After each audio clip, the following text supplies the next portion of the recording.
All right, so I wanted to check out this BBQube TempMaster Pro on my 24-inch Pit Boss Kamado grill that I got at Costco. Great deal, came with the stand, all the accessories, but wanted to give this product a shot. Found it with a Google search. It's all about maintaining an appropriate temperature for a long, low, and slow. The price point was really attractive on this one, and we're gonna give it a shot. So first thing I noticed, the packaging is really top notch, really good packaging. A lot of care was taken in putting all this together.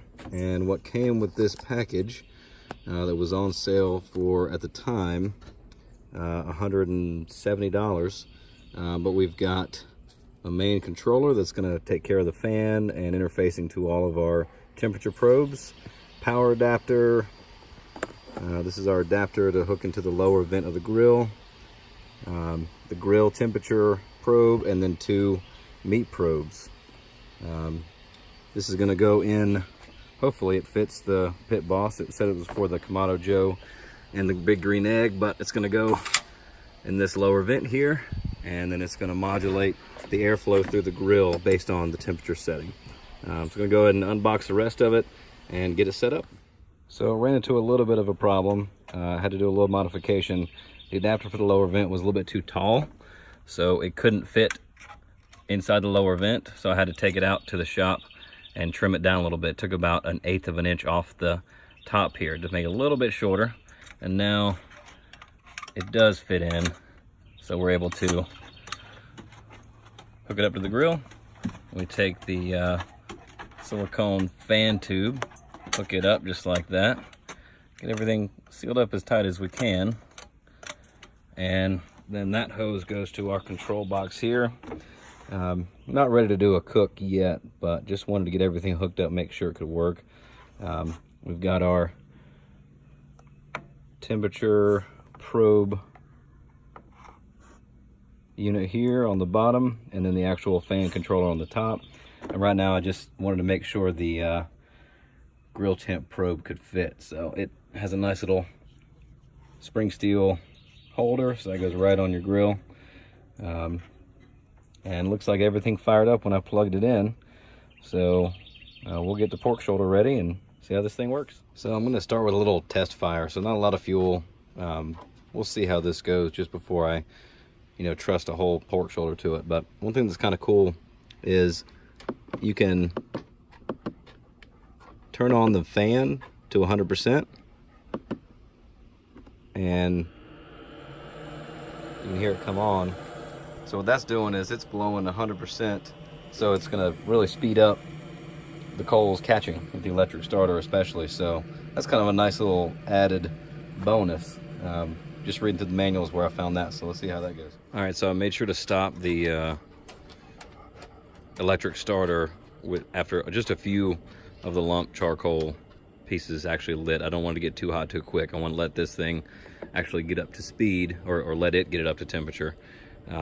That's what the instructions said. That's what the videos I watched have done. So I just got a few coals started, and then got the starter out of there, and then fired it up into barbecue mode, set the temperature at 225. You can see maybe a little bit of glare there, but it's been 7 minutes, and it's climbed from 90 degrees up to 160-ish right now. So that's pretty quick. Let's see how quickly it gets up there, and then how it settles out. And then just for reference, in the bottom vent it's just the tube, and in the top I left just a sliver, about what I usually do when I get this thing up to about 225, 250.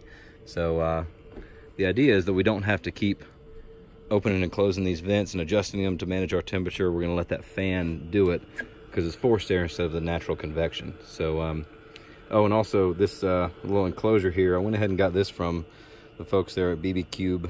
It's just a little plastic ammo box, and they've gone ahead and cut out some holes for the fan tube and for the probes. The idea is that we get a little battery pack here and don't have to plug it in. I don't really need the battery pack, but until I get that, it'll be a nice little storage unit. And you can kind of see in there's some custom cut foam inserts, so this control box sits nicely in there and holds it secure. So far so good. We'll come back and see how it's doing in a little bit. All right, so it took about 35 minutes, and we got dialed in to the first cook temp of 225. You can see it's reading about 226 now. So I'll open it up, show you my setup real quick.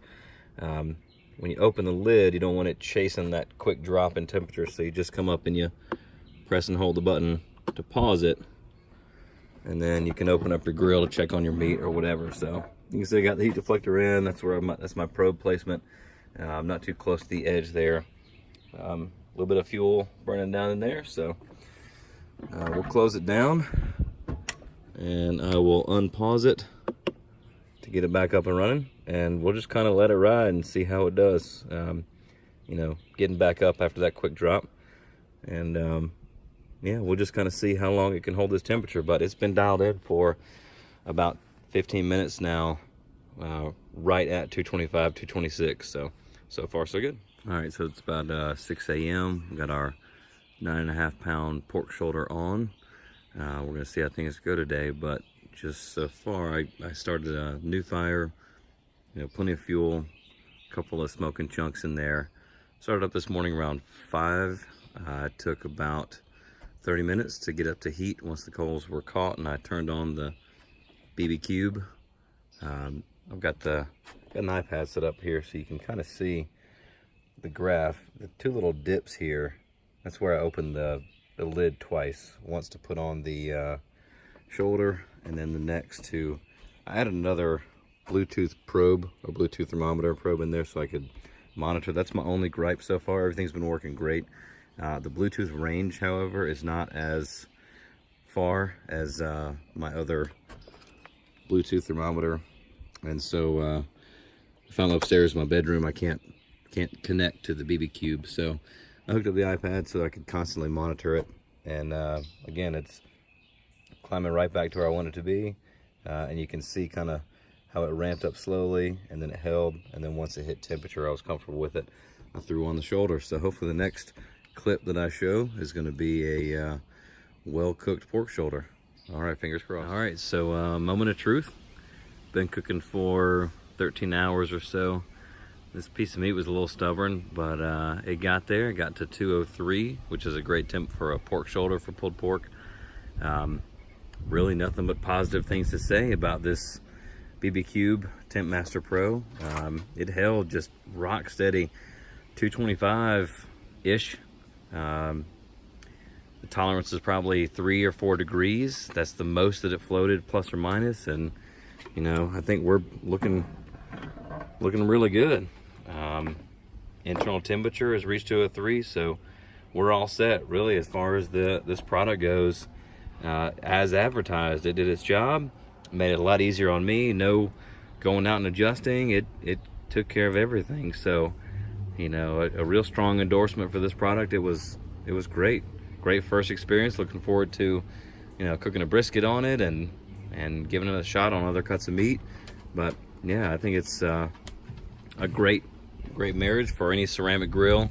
You know, with a little modification on that bottom vent there, it was fit the Pit Boss 24 just fine. So yeah, it was a great first cook, great experience, and I would highly endorse this product for anybody that's looking for a temperature controller for a Kamado grill. Worked great. All right.